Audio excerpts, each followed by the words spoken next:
నమస్తే today Andhra news bulletin కి స్వాగతం. వార్తల్లోని వివరాలు. ఓవైపు రాష్ట్ర అభివృద్ధి చేస్తూనే మరోవైపు సంక్షేమ కార్యక్రమాలు కొనసాగిస్తామని ఆంధ్రప్రదేశ్ ముఖ్యమంత్రి నారా చంద్రబాబు నాయుడు పేర్కొన్నారు. రాష్ట్ర సచివాలయంలో నిర్వహిస్తున్న కలెక్టర్ల సదస్సులో ముఖ్యమంత్రి మాట్లాడుతూ సమాజంలో ఆర్థిక అసమానతలు తగ్గించేందుకు P4 తీసుకొచ్చామని, ప్రభుత్వ విధానాలను సక్రమంగా అమలు చేసే బాధ్యత కలెక్టర్లదేనని పేర్కొన్నారు. రాష్ట్రంలో పేదరిక నిర్మూలనే లక్ష్యంగా పెట్టుకున్నామని తెలిపారు. కేంద్ర ప్రభుత్వం నిర్దిష్టమైన విధానంతో వికసిత్ భారత్ 2047 రూపొందించగా రాష్ట్ర ప్రభుత్వం స్వర్ణాంధ్రప్రదేశ్ 2047 రూపొందించిందన్నారు. 2047 అంటే ఆ తర్వాత కూడా ఆలోచిస్తున్నాం. ఒక ఎకో సిస్టమ్ క్రియేట్ చేయాలి. ఇండియా నెంబర్ 1 కావాలి. ప్రధానమంత్రి నరేంద్ర మోడీ గారు వచ్చిన తర్వాత 11వ ఆర్థిక వ్యవస్థ 4వ అతిపెద్ద ఆర్థిక వ్యవస్థగా తయారైంది. ఒకప్పుడు అమెరికా అంటే భూతం కింద చూసేవాళ్ళం, పెద్ద బ్రదర్ అని. ఇప్పుడు అమెరికా కూడా మనతోనే సమానంగా చూస్తున్నాం. ఇచ్చిపుచ్చుకునే ధోరణికి వచ్చాం. అది రావడానికి కారణం మీరందరూ గుర్తుపెట్టుకుంటే, మనకు స్వాతంత్రం వచ్చి దగ్గర 75 సంవత్సరాలు అయిపోతుంది. 77 సంవత్సరాలు అవుతా ఉంది. ఇంకొక 22 సంవత్సరాల్లో 100 సంవత్సరాలు మనం పూర్తి చేసుకుంటున్నాం. ఒక నిర్దిష్టమైన ఆలోచనతో మనం ముందుకు పోతే ఏదైనా సాధిస్తామనేది నా ప్రగాఢమైన విశ్వాసం. ఈ దేశంలో ఎవ్వరూ ఆలోచించినప్పుడు విజన్ 2020 తయారు చేశాం. దానికంటే ముందు మీరు ఒక్కసారి గుర్తుపెట్టుకోవాల్సింది 1991 కంటే ముందు రిఫార్మ్స్ రాలేదు. రిఫార్మ్స్ రాకంటే ముందు మీరు చూస్తే ఆర్థిక వ్యవస్థ 2%, 3%, మ్యాక్సిమం 3.5%.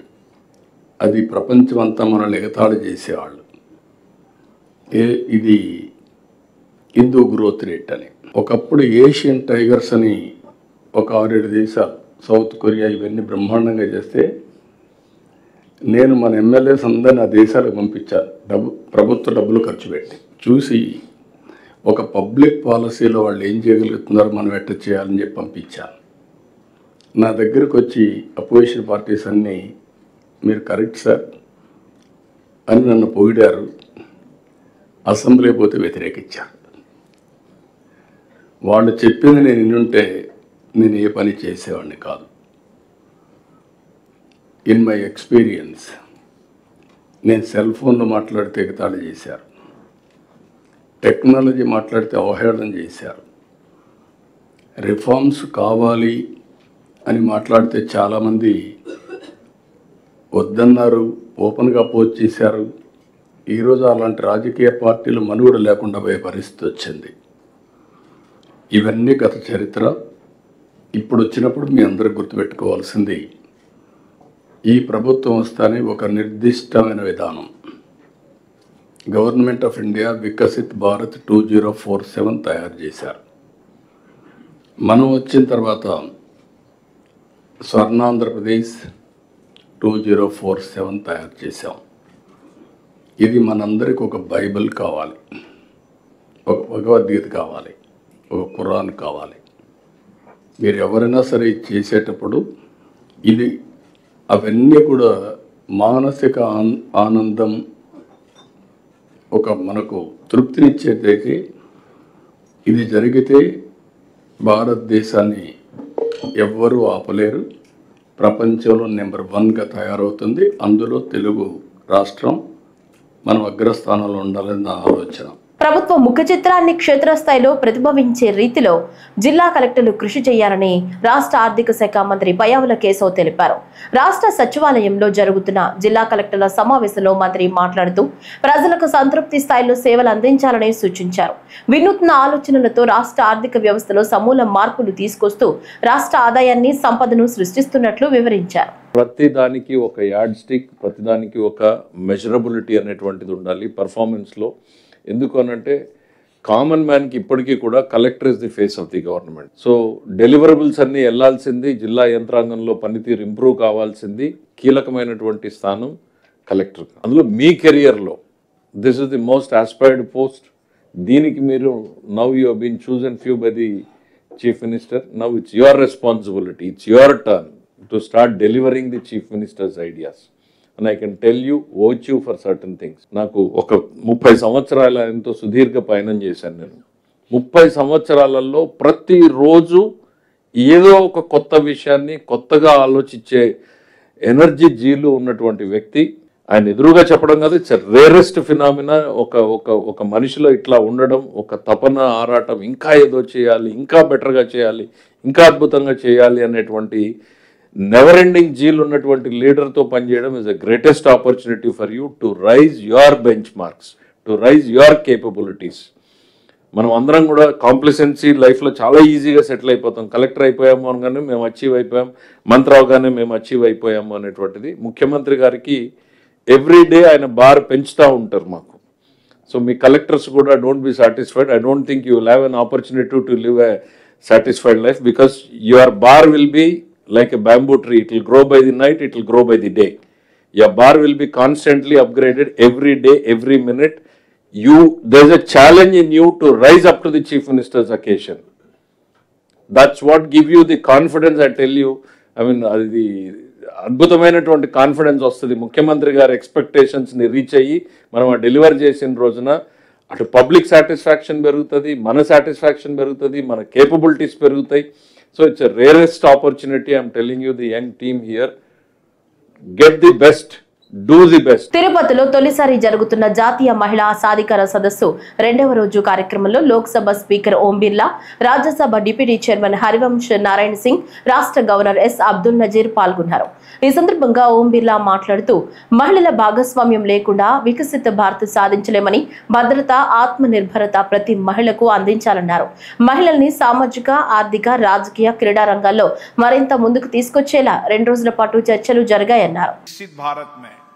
महिलाओं का योगदान और इस देश के अंदर देश की सामाजिक, आर्थिक, समाज में परिवर्तन करने के लिए महिलाओं का जो योगदान रहा और महिलाओं ने देश के अंदर अलग अलग क्षेत्रों के अंदर, सामाजिक क्षेत्र में, राजनीति क्षेत्र में, विज्ञान के क्षेत्र में, टेक्नोलॉजी के क्षेत्र में, अंतरिक्ष के क्षेत्र में, खेलकूद के क्षेत्र में देश के अंदर जो नेतृत्व किया, उस नेतृत्व को और जन सहभागी बनाना, इसके लिए 2 दिन तक गहन विचार विमर्श हुआ, चर्चा हुई, संवाद हुआ, अपने अपने अनुभव साझे किए ताकि इस देश के अंदर हम लोकतंत्र के माध्यम से, महिलाओं की भागीदारी के माध्यम से कैसे सशक्त और विकसित भारत बना सकते हैं. आज हमें खुशी है कि हमारी देश की महिलाएं लगातार हर क्षेत्र में नेतृत्व कर रही हैं और यही हमारे लोकतंत्र की ताकत है. आज अंतर्राष्ट्रीय लोकतंत्र दिवस है. दुनिया के अंदर भारत का लोकतंत्र आजादी का बाद का लोकतंत्र नहीं है. రాష్ట్ర కేంద్ర పాలిత ప్రాంతాల మహిళా ప్రజా ప్రతినిధుల అర్థవంతమైన ఆలోచనలు పంచుకోవడానికి ఈ సదస్సు వేదికైందని పార్లమెంటరీ మహిళా సాధికారత కమిటీ అధ్యక్షురాలు దగ్గుపాటి పురంధేశ్వరి పేర్కొన్నారు.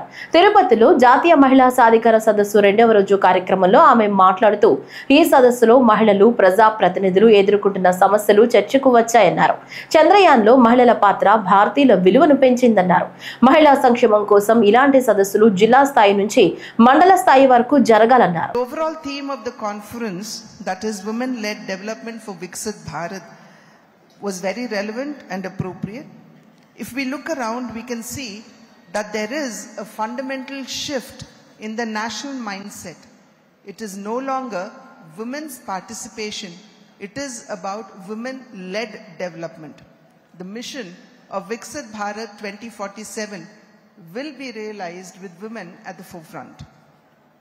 Over the course of this conference, we have shared valuable insights, policy experiences, success stories, and constructive strategies, all centered around one powerful belief that development of India cannot happen without women leading it.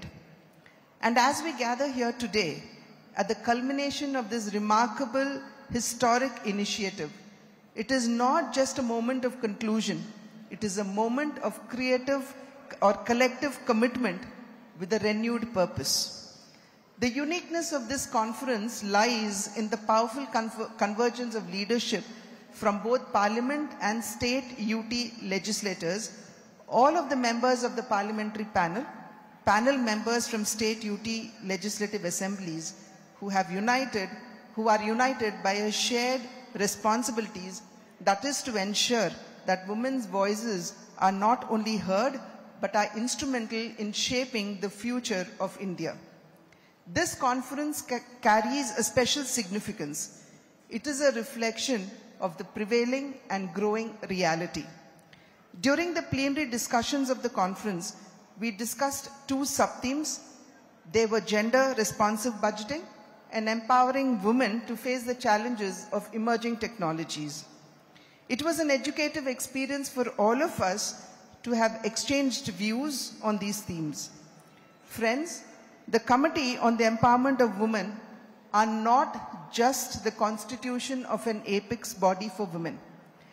Let us remember that we are the custodians of change. We play a pivotal role in scrutinizing policies, examining implementation, protecting rights, and ensuring justice and equity for the women of our country. పేదల ఆరోగ్య సంరక్షణకు ముఖ్యమంత్రి సహాయ నిధి ఎంతగానో భరోసా కల్పిస్తోందని రాష్ట్ర జలవనరుల శాఖ మంత్రి డాక్టర్ నిమ్మల రామానాయుడు తెలిపారు. పశ్చిమ గోదావరి జిల్లా పాలకొల్లులో 83 మందికి 32 లక్షల CMRF చెక్కులను మంత్రి అందజేశారు. ఈ సందర్భంగా మంత్రి మాట్లాడుతూ పేదలకు ఆరోగ్య సంరక్షణకు ముఖ్యమంత్రి సహాయ నిధి నుంచి సంవత్సర కాలంలో ఒక్క పాలకొల్లు నియోజకవర్గంలోనే 6,88 లక్షల అందజేసినట్లు తెలిపారు. అందరికీ కూడా తల్లికి వందనం కింద 15,000 రూపాయలు, అన్నదాత సుఖీభవ కింద 20,000 రూపాయలు పెట్టుబడి సాయం, అదేవిధంగా ఏదైతే 5 రూపాయలకి మళ్ళీ అన్నా క్యాంటీన్లో భోజనం పెడుతూ మొన్ననే డిఎస్సి 16,350 పోస్టులు టీచర్ పోస్టుని భర్తీ చేస్తూ సంవత్సరానికి 3 గ్యాస్ సిలిండర్లు మీ అందరికీ కూడా ఉచితంగా మరి అందజేస్తూ అదేవిధంగా ఆర్టీసీ బస్సులో మీ అందరికీ మహిళలకి ఉచితంగా బస్సు సౌకర్యం మరి కల్పిస్తూ ఇన్ని సంక్షేమ కార్యక్రమాలు మీకు అందిస్తూ అదేవిధంగా మరొక పక్కన రాజధాని నిర్మాణం చేస్తూ ఉన్నాం. అదేవిధంగా మరి పోలవరాన్ని కడుతూ ఉన్నాం. పరిశ్రమలు పారిశ్రామికలు తీసుకొచ్చి మరి ఉద్యోగ ఉపాధి అవకాశాలు యువతకు అందజేస్తూ ఉన్నాం. అంటే ఈ రకంగా ఇంత కష్టకాలంలో కూడా ఆర్థిక పరిస్థితి సహకరించకపోయినా అంటే సంక్షేమ పథకాలు ఇంటింటికి అందజేస్తూ ఉన్నాం. పెన్షన్లు మీ అందరికీ తెలుసు, గతంలో 1,000 రూపాయలు పింఛను పెంచాలంటే 5 సంవత్సరాలు పట్టింది 1,000 రూపాయలు పెంచడానికి. కానీ ఈ రోజు మనం మొదటి తేదీనే మొదటి సంవత్సరం మొదటి నెలలోనే మరి 4,000 రూపాయలు వృద్ధులకి వితంతులకి ఇస్తూ ఉన్నాం. దివ్యాంగుల పింఛను 3,000 రూపాయలు గతంలో, దాన్ని ఎవరైనా పెంచితే 1,000 రూపాయలు పెంచుతారు. అటువంటిది 6,000 రూపాయలకి పెంచాం, 3,000 రూపాయలు డబల్ పెంచాం ఒకేసారి. అంటే ఈ ప్రభుత్వం ఎంత పేదల పట్ల మధ్యతరగతి పట్ల పనిచేస్తుందో అది ఒక ఉదాహరణ విషయాన్ని మీ ద్వారా అందరికీ కూడా తెలియజేసుకుంటూ మరి అందులో భాగంగా ఈరోజు ముఖ్యమంత్రి సహాయ నిధి ఇప్పుడే చెప్పారు. ఈవేళ 6,82,00,000 రూపాయలు ఒక్క పాలకొల్లు నియోజకవర్గంలోనే మీ అందరికీ అందజేస్తున్నాను. ఒక్కసారి మీరు కూడా ఆలోచన చేయాలి. గతంలో ఎప్పుడైనా 5 సంవత్సరాల వాళ్ళ పాలనలో ఇట్లా వారం వారం కాదు కదా 5 సంవత్సరాలకి ఒక్కసారైనా ఈ మాదిరిగా 83 మందికి ఎప్పుడైనా ఇచ్చారా? 5 సంవత్సరాల కాలంలో మనం వారం వారం ఇస్తూ ఉన్నాం. చేత ఇటువంటి పని చేసేటువంటి ప్రభుత్వం ఇది మంచి ప్రభుత్వం, కష్టపడి పనిచేస్తున్నాం, బాధ్యతగా చేస్తున్నాం. అక్కడ చంద్రబాబు నాయుడు గారి దగ్గర నుంచి పవన్ కళ్యాణ్ గారి దగ్గర నుంచి పైన నరేంద్ర మోడీ గారి దగ్గర నుంచి గ్రామ స్థాయిలో మా కార్యకర్త తెలుగుదేశం జనసేన బీజేపీ ప్రతి ఒక్కరు కూడా కష్టపడుతున్నాం కాబట్టి ప్రతిఫలం అందుతుంది. ఏపీలో ఉపాధ్యాయ ఉద్యోగార్థులు ఎంతో కాలంగా ఎదురు చూస్తున్న మెగా డిఎస్సి 2025 తుది ఎంపిక జాబితాను ప్రభుత్వం ఈ రోజు విడుదల చేసింది. రాష్ట్ర వ్యాప్తంగా మొత్తం 16,347 ఉపాధ్యాయ పోస్టుల భర్తీ ప్రక్రియను విజయవంతంగా పూర్తి చేసినట్లు అధికారులు ప్రకటించారు. ఎంపికైన అభ్యర్థుల వివరాలను అధికారిక వెబ్సైట్ తో పాటు జిల్లా విద్యాశాఖ అధికారి కలెక్టర్ కార్యాలయాల్లో అందుబాటులో ఉంచారు. ఒక సంవత్సర కాలంగా మనం చేస్తున్న ఈ ప్రక్రియ ఈరోజు ఎంతో విజయవంతంగా మరి కంప్లీట్ చేసుకొని ఈరోజు మంత్రి గారి చేతుల మీదుగా ఈ ఫైనల్ సెలెక్షన్ లిస్ట్ ఇప్పుడే రిలీజ్ చేయడం జరిగింది. దీనిలో 16,347 పోస్టులకు కాను మనం నోటిఫికేషన్ ఇవ్వటం జరిగింది. 10 మేనేజ్మెంట్స్ అంటే గవర్నమెంటు, జిల్లా పరిషత్తు ఇలా రకరకాల మేనేజ్మెంట్స్ 6 డిపార్ట్మెంట్స్కి సంబంధించిన ఈ 16,347 పోస్టులకు గాను నోటిఫికేషన్ ఇచ్చి ఎంతో పారదర్శకంగా ఈ ప్రక్రియ మొత్తం కూడా ముగించినందుకు చాలా సంతోషంగా ఉంది. మొత్తం 5,77,675 అప్లికేషన్స్ మనకు రావటం జరిగింది. దాంట్లో క్యాండిడేట్స్ అంటే కొంతమంది మోర్ దెన్ 1 అప్లికేషన్ కూడా పెడతారు కాబట్టి 3,36,300 మనకి క్యాండిడేట్స్ ఉన్నారు. దీనికి 80% కంప్యూటర్ బేస్డ్ టెస్ట్, అలాగే 20% టెట్ మనం ఆల్రెడీ అనౌన్స్ చేసినట్టుగానే ఇది ఫాలో అయ్యాము. మరి ఎంతో పారదర్శకంగా మనం ఎగ్జామ్ సెంటర్స్ అన్నిట్లో కూడా పూర్తి చేసుకున్న తర్వాత కీ రిలీజ్ చేసేటప్పుడు కూడా అందరికీ తెలిసే విధంగా ముందు డ్రాఫ్ట్ కీ పబ్లిష్ చేసి ఆ కీ మీద మనం దాదాపు 1,40,000 అబ్జెక్షన్స్ వచ్చినా వాటన్నిటి కూడా కూలంకుషంగా పరిశీలించి ఫైనల్ కీ కూడా రిలీజ్ చేయడం జరిగింది. మరి ఈరోజు నేను మీకు తెలియజేస్తుంది ఏంటంటే 16,347 పోస్టులు నోటిఫై చేస్తే ఈరోజు సెలక్షన్ లిస్ట్లో 15,941 పోస్టులకి మనం అపాయింట్మెంట్ లెటర్స్ ఇస్తున్నాము. 406 పోస్టులకి ఆ రోస్టర్కి సంబంధించిన క్యాండిడేట్స్ లేకపోవడం వల్ల ఇది క్యారీ ఫార్వర్డ్ వేకెన్సీ కింద మనం తీసుకుంటాము. ఈరోజు ఎవరైతే మరి సెలక్షన్ లిస్ట్లో పేర్లు ఉన్నాయో ఈ అభ్యర్థులందరిని కూడా మనస్ఫూర్తిగా నేను అభినందనలు తెలియజేస్తున్నాను. నేను విద్యాశాఖలోకి వీళ్ళందరిని కూడా మరి స్వాగతిస్తున్నాను. అలాగే మిగతా శాఖల్లో కూడా వాళ్ళని స్వాగతిస్తున్నాము. మరి ఈ ప్రక్రియలో వర్టికల్ రిజర్వేషను మనం ఎస్సీ, ఎస్టీ, బీసీ ఏదైతే రిజర్వేషన్ ఫాలో అవుతామో దీంతో పాటు first time horizontal reservation, sports quota అనేది మనం రిక్రూట్మెంట్ మనం ప్రభుత్వంలో చేసిన దాంట్లో ఫర్ ద ఫస్ట్ టైం. అలాగే ఎస్సీ క్లాసిఫికేషన్ కూడా దీంట్లో అమలుపరచడం జరిగింది. ఎక్కడ కూడా ఎటువంటి విమర్శలకు తావు లేకుండా చాలా పారదర్శకంగా ఇది చేయడం జరిగింది. తిరుపతి జిల్లా రామచంద్రాపురం మండల పరిధిలోని రామాపురంలోని బ్రహ్మర్షి గురూజీ ఆశ్రమాన్ని లోక్సభ స్పీకర్ ఓం బిర్లా ఈరోజు సందర్శించారు. ఆశ్రమంలో ఉన్న లక్ష్మీనారాయణ మందిరాన్ని, జైన్ మందిరాన్ని సందర్శించి ప్రత్యేక పూజలు నిర్వహించారు. ఆశ్రమ నిర్వాహకులు స్పీకర్ కు మేళ తాళాలతో ఘనంగా స్వాగతం పలికి తీర్థ ప్రసాదాలను అందజేసి శేష వస్త్రంతో సత్కరించి లక్ష్మీ నరసింహ స్వామివారి చిత్రపటాన్ని అందించారు.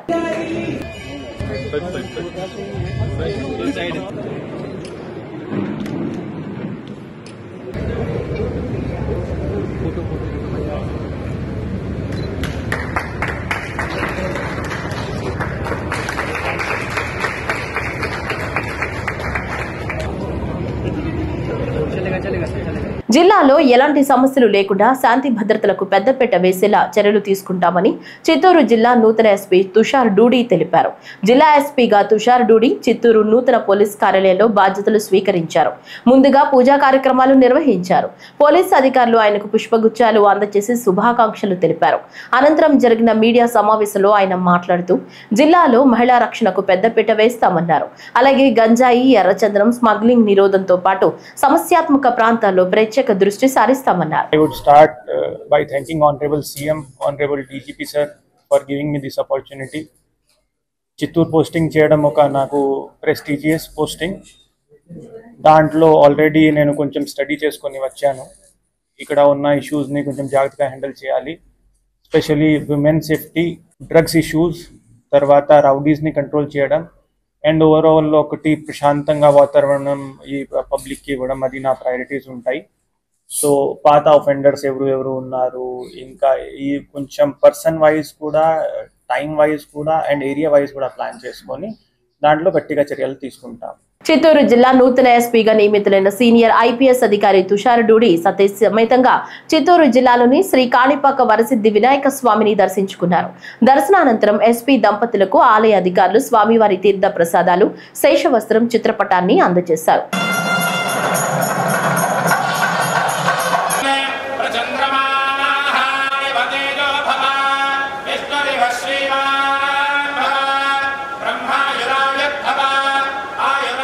తిరుమల శ్రీవారిని పలువురు ప్రముఖులు ఈ రోజు దర్శించుకున్నారు. Kadapa MLA Madhavireddy, MLA Rivaba Jadeja, MLA Bhuma Akhilapriya, MP DK Aruna, Khammam MP రవిచంద్రులు వేర్వేరుగా దర్శించుకున్నారు.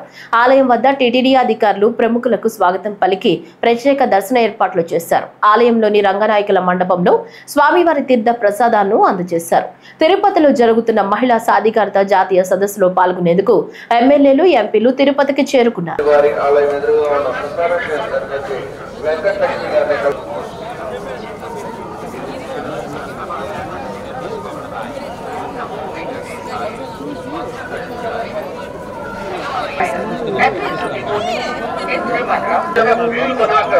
सोशल मीडिया पर पोस्ट करना वर्जित है। ఎగువ ప్రాంతాల్లో కురుస్తున్న వర్షాల నేపథ్యంలో దిగువ జిల్లాలైన బాపట్లలో ఎటువంటి ఇబ్బందులు లేకుండా అన్ని ఏర్పాట్లు చేస్తున్నట్లు జిల్లా కలెక్టర్ వినోద్ కుమార్ తెలిపారు.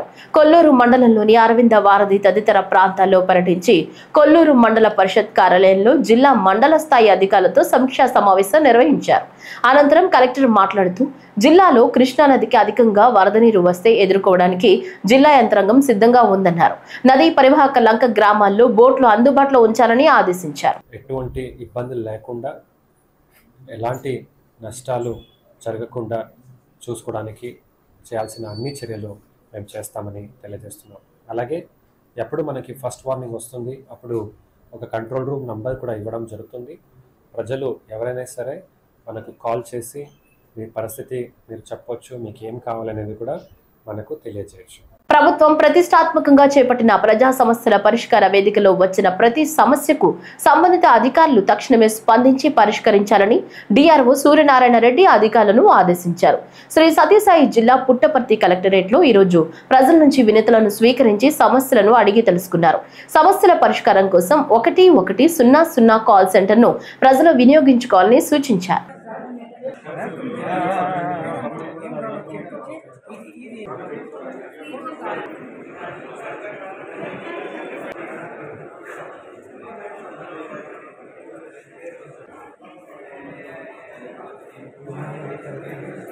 అఖిలాండ కోటి బ్రహ్మాండ నాయకుడు తిరుమల శ్రీవారి సాలకట్ల బ్రహ్మోత్సవాలు ఈ నెల 24వ తేదీ నుంచి వచ్చే నెల 2వ తేదీ వరకు జరగనున్నాయి.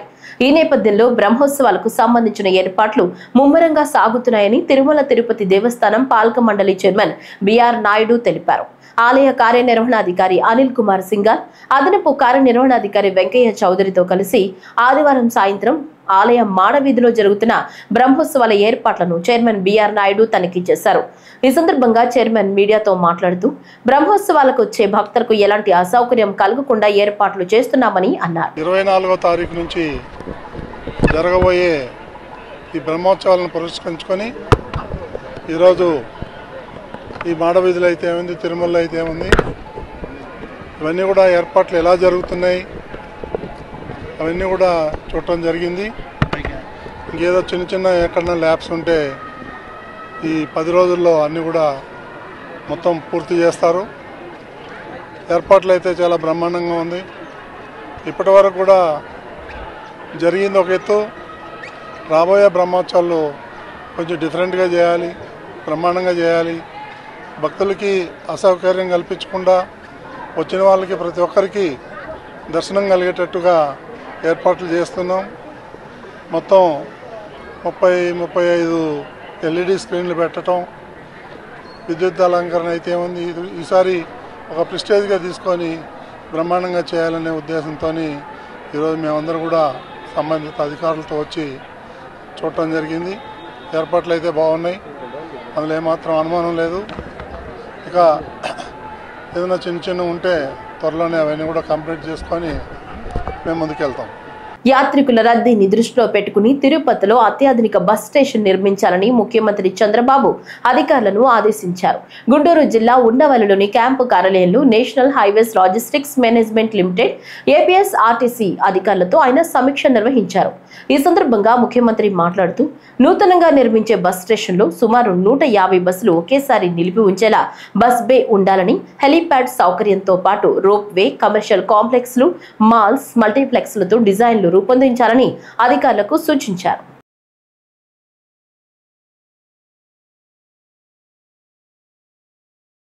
శాసనసభ డిప్యూటీ స్పీకర్ రఘురామకృష్ణరాజు చిత్తూరు జిల్లాలోని ప్రసిద్ధ గణపతి ఆలయం శ్రీ కాణిపాక వరసిద్ధి వినాయక స్వామి దేవస్థానాన్ని సందర్శించారు. ఈ సందర్భంగా వరసిద్ధి వినాయక స్వామిని ఆయన దర్శించుకుని ప్రత్యేక పూజలు చేశారు. డిప్యూటీ స్పీకర్ వెంట పూతలపట్టు శాసనసభ్యుడు డాక్టర్ కలికిరి మురళీమోహన్, చిత్తూరు శాసనసభ్యుడు గురిజాల జగన్మోహన్ కూడా స్వామివారిని దర్శించుకున్నారు. వీరికి ఆలయ అధికారులు స్వాగతం పలికి దర్శన ఏర్పాట్లు చేశారు. దర్శనానంతరం స్వామివారి తీర్థ ప్రసాదాలు, శేషవస్త్రం, చిత్రపటాన్ని అందజేశారు. పిలుపు మేరకు ఈరోజు నాకు ఆ దర్శన భాగ్యం కలిగింది.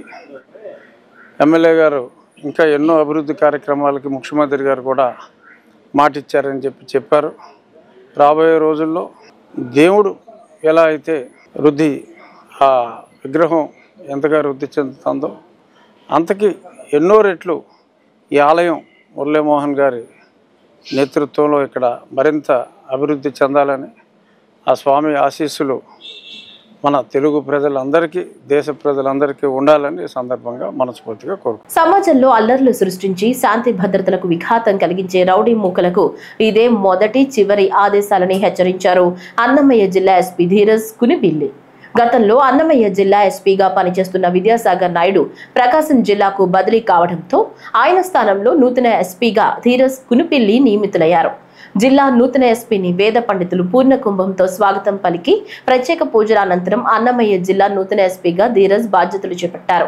ఈ సందర్భంగా నూతన ఎస్పీ ధీరజ్ కునుబిల్లి మీడియాతో మాట్లాడుతూ అన్నమయ్య జిల్లాలో ఉన్న పరిస్థితులను తెలుసుకుని సమాజంలో అల్లర్లు సృష్టించి శాంతి భద్రతలకు విఘాతం కలిగించే అసాంఘిక శక్తులకు ఇదే నా మొదటి, చివరి ఆదేశాలని హెచ్చరించారు. అలాగే యువకులు డ్రగ్స్ బారిన పడకూడదని, వారికి అవగాహన పెంచే విధంగా విస్తృతంగా అవగాహన కార్యక్రమాలు చేపడతామని, డ్రగ్స్ సరఫరా చేసే వారిపై ప్రత్యేక నిఘా పెట్టి ఉక్కుపాదం మోపుతామని హెచ్చరించారు. ఇటీవల సైబర్ వేదికగా ఆర్థిక నేరాలు పెరిగిపోయాయని, దీనిపై ఎప్పటికప్పుడు నూతన సాంకేతికతను తమ సైబర్ కమిటీని సిద్ధం చేస్తామని తెలిపారు. అన్నమయ్య జిల్లాలో ప్రతి వర్గానికి చెందిన ప్రజలు నివసిస్తున్నారని, శాంతి భద్రతలకు భగ్నం చేస్తే ఎంతటి వారిపైనైనా చట్టపరమైన చర్యలు చేపట్టి కఠినంగా వ్యవహరిస్తామని హెచ్చరించారు. నా పేరు ధీరజ్ కునుబిలి, IPS 2020 బ్యాచ్. కొత్తగా అన్నమయ్య జిల్లా ఎస్పీగా ట్రాన్స్ఫర్ అయ్యి వచ్చాను. ఇంతకుముందు పాడేరులో ఏఎస్పీగా, రంపచోడవరం ఏఎస్పీగా and further additional SP cum OSD operations Paderu చేస్తున్నాను. అది మొత్తం అంతా LW నక్సల్ ఫీల్డ్లోనే లాస్ట్ 2.5 years 3 years కూడా గడపడం జరిగింది. అండ్ ఇప్పుడు న్యూ అసైన్మెంట్ వచ్చింది. సో ఇక్కడ అన్నమయ్య జిల్లాలో కూడా ఉన్న ప్రాబ్లమ్స్ అన్నిటినీ కూడా తెలుసుకొని వాటి మీద వర్కౌట్ చేసి అల్టిమేట్గా ప్రజలకి శాంతి భద్రతల మేరకు 100% వాళ్ళకి ప్రొటెక్షన్ అండ్ ఆ ఫీలింగ్, సేఫ్ ఫీలింగ్ ఇచ్చేలాగా పోలీసు వాళ్ళతో ఎల్లప్పుడూ ఉంటారని ఈ ప్రెస్ కాన్ఫరెన్స్ వేదికగా తెలియజేస్తున్నాను. అండ్ ఎటువంటి రౌడీ ఎలిమెంట్స్ కానీ any law and order issues create చేయాలనుకుంటున్న వాళ్ళకి దయచేసి ఇది ఒక లాస్ట్ వార్నింగ్ కింద తీసుకోండి. ఈ జిల్లాలో ఎటువంటి లా అండ్ ఆర్డర్ ఇష్యూస్కి కానీ అన్నెసరీ ఈ రౌడీ ఎలిమెంట్స్కి కూడా స్పేస్ ఉండదు. ఇది ఒక హిస్టారికల్లీ ఇంపార్టెంట్ ప్లేస్. చాలా ఏళ్ళుగా శాంతి భద్రతలతో డిఫరెంట్ కమ్యూనిటీస్, హిందూ, ముస్లిం, క్రిస్టియన్ అయినా బయట నుంచి వచ్చిన వాళ్ళందరినీ కూడా అకామిడేట్ చేస్తూ వస్తున్న ప్లేస్ ఇది. అందరినీ కూడా కలుపుకుంటూ పోయి ఈ జిల్లాని సేఫ్ డిస్ట్రిక్ట్గా ఉమెన్ అండ్ చైల్డ్కి, అదేవిధంగా యూత్ కూడా డ్రగ్స్కి దూరంగా ఉండేలాగా అన్ని విధాలుగా కూడా మేము కృషి చేసి దీన్ని ఒక బెటర్ డిస్ట్రిక్ట్గా ముందుకు తీసుకెళ్తామని తెలియజేస్తున్నాను. Thank you. సంతకాల సేకరణ ఉద్యమానికి రాష్ట్ర ప్రజానీకం పెద్ద ఎత్తున మద్దతు ఇవ్వాలని APCC చీఫ్ వైఎస్ షర్మిలారెడ్డి కోరారు. ఈ సందర్భంగా మాట్లాడుతూ దేశ ప్రజల ఓటు హక్కు కాపాడడం కోసం పోరాటం చేయాల్సిన అవసరం వచ్చిందని, భారతదేశ రాజ్యాంగం మనకు ఓటు హక్కు కల్పించిందన్నారు. మన నాయకులను మనం ఎన్నుకునే స్వేచ్ఛ ఇచ్చిందని, ఓటు హక్కును కాపాడాల్సిన బాధ్యత ఎలక్షన్ కమిషన్ ఆఫ్ ఇండియాకు ఉందని, ఎన్నికలు స్వేచ్ఛగా, నిష్పక్షపాతంగా ECI నిర్వహించాలని కోరారు. అందరికీ నమస్కారం. ఓటు హక్కుని కాపాడడం కోసం ఒక పోరాటం చేయాల్సిన అవసరం వచ్చింది.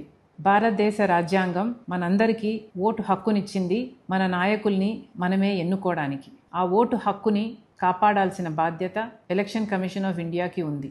ఎన్నికలు స్వేచ్ఛగా, నిష్పక్షపాతంగా నిర్వహించాల్సిన బాధ్యత ఉంది.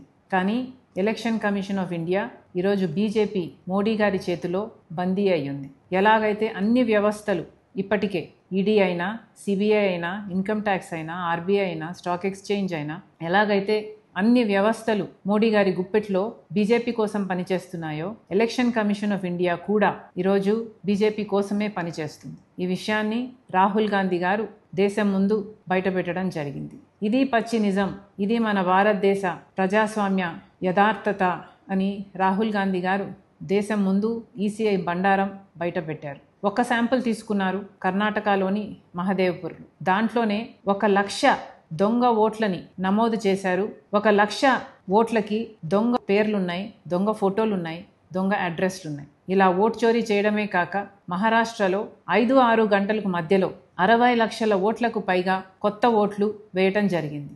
ఈ ఓట్లను ఎవరు వేశారు? సీసీటీవీ ఫుటేజ్ ఎక్కడుంది అంటే ఏ ఆధారాలు లేవు.